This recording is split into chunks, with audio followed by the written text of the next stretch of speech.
We're going to Bob Moore Chopper 4 right now. As you can see, this chase is on. It's the one we were telling you about momentarily, just a few moments ago, rather.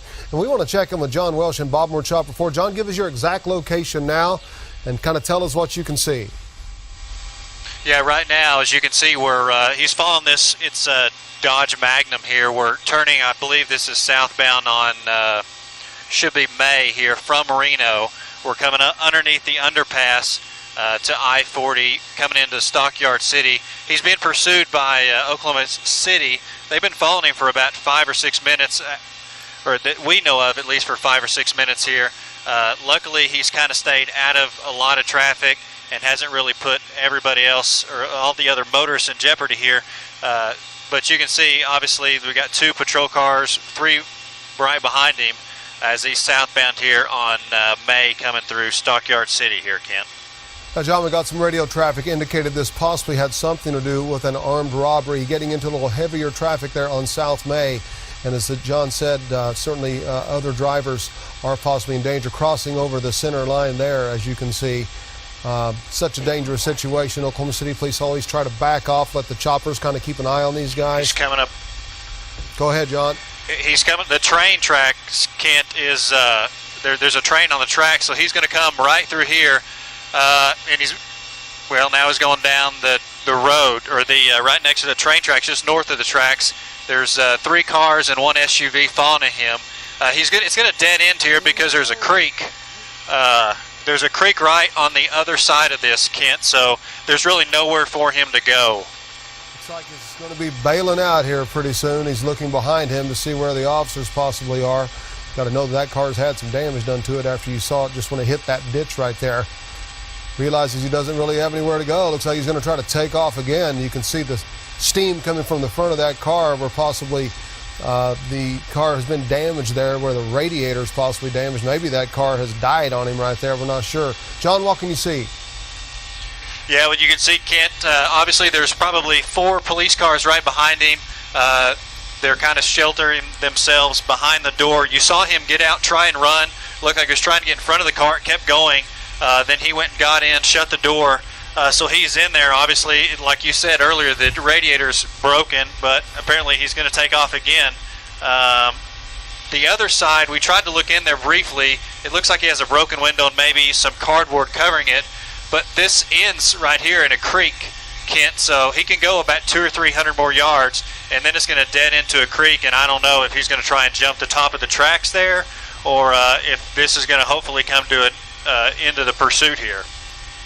Well, we're just going to watch it with you, John. Yeah, there's the creek. He doesn't have a whole lot of options here. We're going to watch it. Hopefully he'll just give himself up peacefully as the officers are coming up behind him, no doubt, and it looks like that's what he plans to do. Good news there, John Welsh. This is a good ending here, Kent. Yeah, very good ending. But we're going to stay with it until the officers make this, apprehend this fella right here. Yeah, he needs to probably get out of that vehicle. They're taking it easy, though. They're giving him commands, obviously, on the scene. We're going to stay with you there, John Welsh and Bob Moore Chopper 4. Looks like a pretty heavy police presence there. Yeah, definitely. There's 4 cars there, and I'm guessing another unmarked pickup truck there in the bottom right of the screen.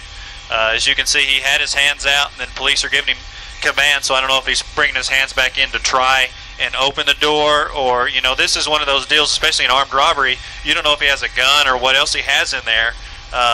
So it's definitely a high tense situation for the police here, Ken.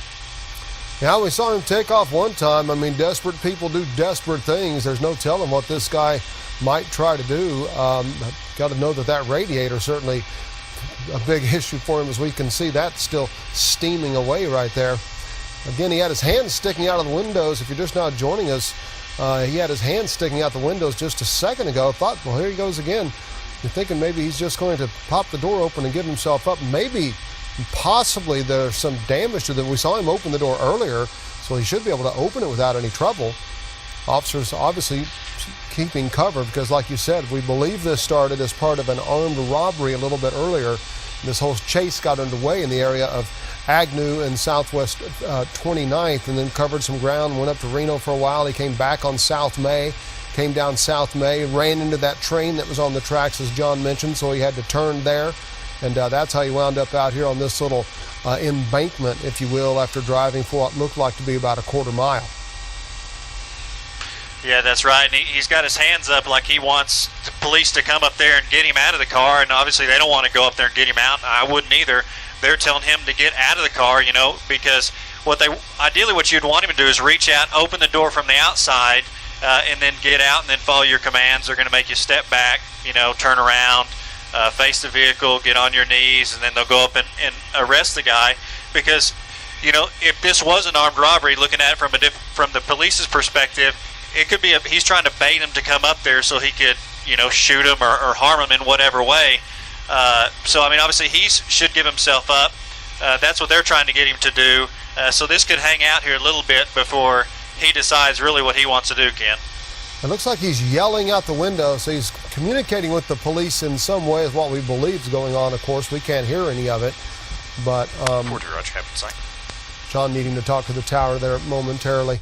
So hopefully they're going to be getting this guy to step out. Like John said, the perfect way to do that would be for him just to reach out and open the handle there, the outside handle. You don't really want him just popping the door open, because then it's hard for you to see what he might have in his hand or anything else like that.